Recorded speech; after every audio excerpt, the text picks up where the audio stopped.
Surya Bheda. Sit on Padmasana or Siddhasana. Close the eyes. Keep the left nostril closed with your right. Ring and little fingers.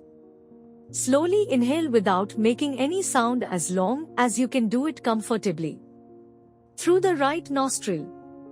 Then close the right nostril with your right thumb and retain the breath. Firmly pressing the chin against the chest, Jalandhara Bandha. Hold on the breath till perspiration oozes from the tips of the nails and roots of the hairs, hair follicles. This point cannot be reached at the very outside. You will have to increase the period of Kumbhaka gradually. This is the limit of the sphere of practice of Surya Bheda Kumbhaka. Then exhale very slowly without making any sound through the left nostril by closing the right nostril with the thumb. Repeat Om mentally with bhava and meaning during inhalation, retention and exhalation. Exhale after purifying the skull by forcing the breath up. This pranayama should again and again be performed, as it purifies the brain and destroys the intestinal worms and diseases arising from excess of wind, Vayu. This removes the 4 kinds of evils caused by Vayu and cures Vata or rheumatism. It cures rhinitis, cephalgia and various sorts of neuralgia. The worms that are found in the frontal sinuses are removed. It destroys decay and death, awakens Kundalini Sakti and increases the bodily fire. Ujjayi. Sit in Padmasana or Siddhasana. Close the mouth. Inhale slowly through both the nostrils in a smooth, uniform manner till the breath fills the space from the throat to the heart. Retain the breath as long as you can do it comfortably, and then exhale slowly through the left nostril by closing the right nostril with your right thumb. Expand the chest when you inhale. During inhalation, a peculiar sound is produced owing to the partial closing of glottis. The sound produced during inhalation should be of a mild and uniform pitch. It should be continuous also. This Kumbhaka may be practiced even when walking or standing. Instead of exhaling through the left nostril, you can exhale slowly through both nostrils. This removes the heat in the head. The practitioner becomes very beautiful. The gastric fire is increased. It removes all the evils arising in the body and the dhatus and cures jalodra, dropsy of the belly or ascites. It removes phlegm in the throat, asthma, consumption and all sorts of pulmonary diseases are cured. All diseases that arise from deficient inhalation of oxygen and diseases of the heart are cured. All works are accomplished by Ujjayi Pranayama.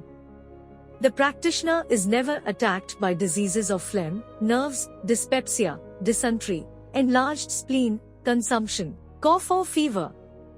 Perform Ujjayi to destroy decay and death. Sitkari. Fold the tongue so that the tip of the tongue might touch the upper palate and draw the air through the mouth with a hissing sound C or C. Then retain the breath as long as you can without the feeling of suffocation, and then exhale slowly through both nostrils. You can keep the 2 rows of teeth in contact and then inhale the air through the mouth as before. The practice enhances the beauty of the practitioner and vigor of his body. It removes hunger, thirst, indolence and sleep. His strength will be just like that of Indra. He becomes the lord of yogins. He is able to do and undo things. He becomes an independent monarch. He becomes invincible. No injury will affect him. When you are thirsty, practice this. You will be relieved of thirst immediately. Sitli. Protrude the tongue a little away from the lips. Fold the tongue like a tube. Draw in the air through the mouth with the hissing sound C. Retain the breath as long as you can hold on with comfort. Then exhale slowly through both nostrils.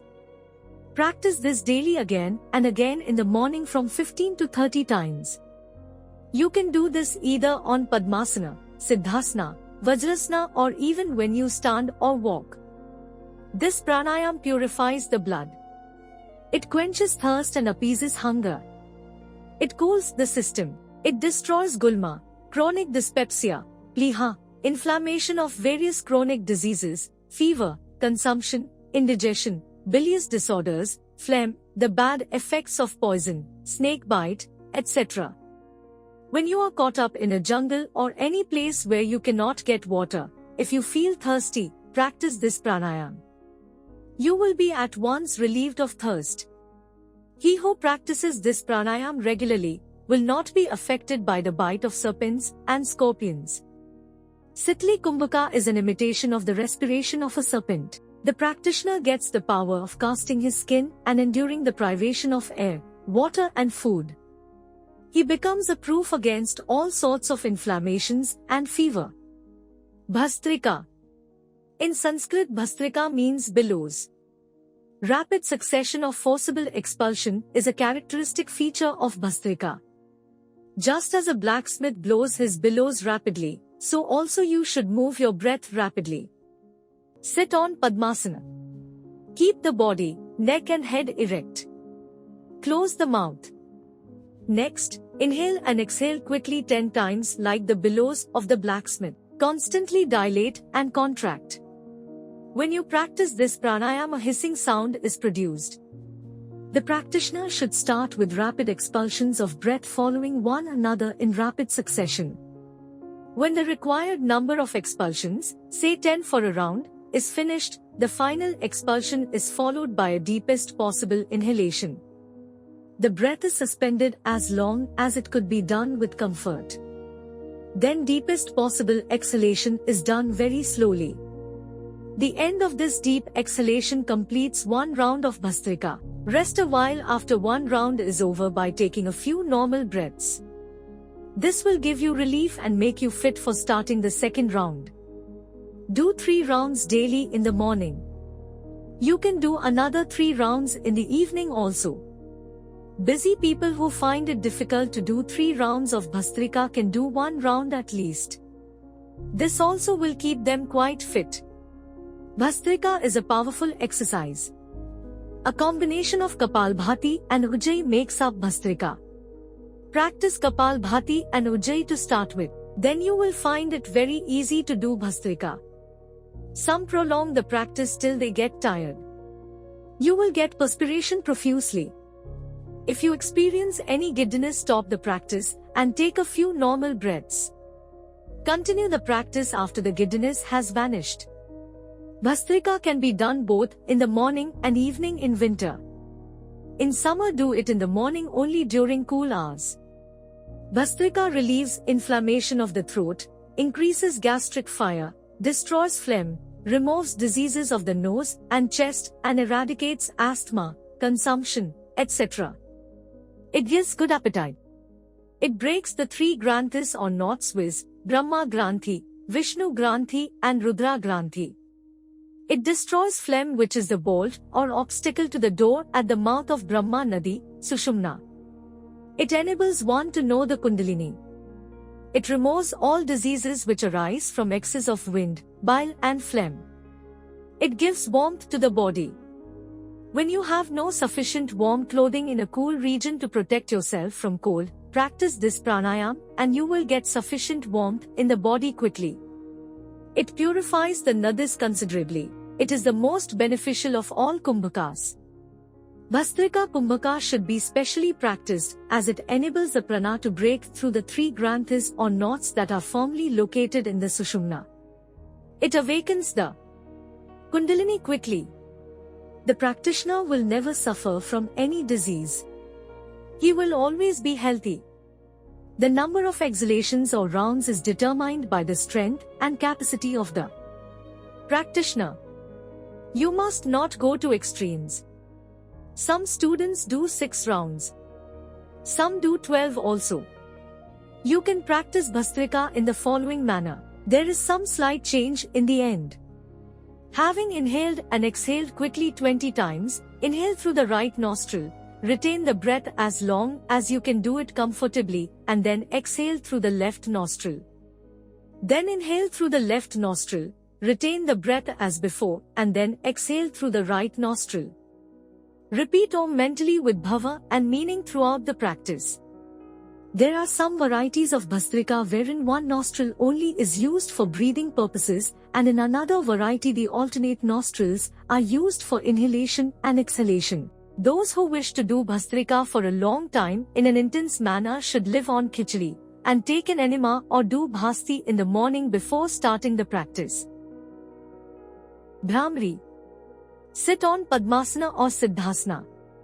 Inhale rapidly through both nostrils making sound of Bhramar, the bee, and exhale rapidly through both nostrils, making the humming sound. You can carry the process till the body is bathed in perspiration.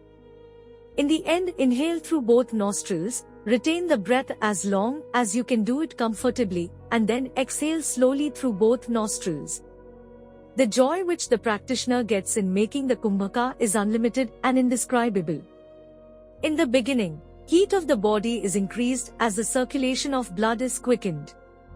In the end, the body heat is decreased by perspiration. By success in this Bhramari Kumbhaka, the yogic student gets success in Samadhi. Murcha. Sit in your asana and inhale. Retain the breath. Do Jalandhara Bandha by pressing the chin against the chest. Retain the breath till you expect fainting and then exhale slowly. This is Murcha Kumbhaka as it makes the mind senseless and gives happiness. But this is not suitable for many. Plavini. Practice of this pranayam demands skill on the part of the student. He who practices this Plavini can do Jalstambha, solidification of water, and float on water for any length of time. Mr. S. A yogic student can float on water for 12 hours at a stretch. He who practices this Plavini Kumbhaka can live on air and dispense with food for some days. The student actually drinks air like water slowly and sends it to the stomach. The stomach gets bloated a bit. If you tap the stomach when it is filled with air, you will get a peculiar tympanic, air, sound. Gradual practice is necessary. The help of one who is well versed in this pranayam is also necessary. The student can expel all the air from the stomach by gradual belching. Keval Kumbhaka. Kumbhaka is of two kinds, viz, Sahita and Kevala. That which is coupled with inhalation and exhalation is termed Sahita. That which is devoid of these is called Kevala, alone. When you get mastery in Sahita, then you can attempt this Kevala. When in due course of practice, the Kumbhaka subsists in many places without exhalation and inhalation and unconditioned by place, time and number, then that Kumbhaka is called absolute and pure, Keval Kumbhaka, the fourth form of regulation of breath. Such powers as that of roaming about in space unseen, follow this last form of pranayam. In Vasishtha Samhita it is said, when after giving up inhalation and exhalation, one holds his breath with ease, it is absolute Kumbhaka, Kevala. In this pranayam the breath is suddenly stopped without Puraka and Rechaka. The student can retain his breath as long as he likes through this Kumbhaka. He attains the state of Raja Yoga. Through Keval Kumbhaka, the knowledge of Kundalini arises. Kundalini is aroused and the Sushumna is free from all sorts of obstacles. He attains perfection in Hatha Yoga. You can practice this Kumbhaka 3 times a day. He who knows Pranayam and Kevala is the real yogi. What can he not accomplish in the 3 worlds, who has acquired success in this Kevala Kumbhaka? Glory, glory to such exalted souls. This Kumbhaka cures all diseases and promotes longevity. This Kumbhaka cures all diseases and promotes longevity.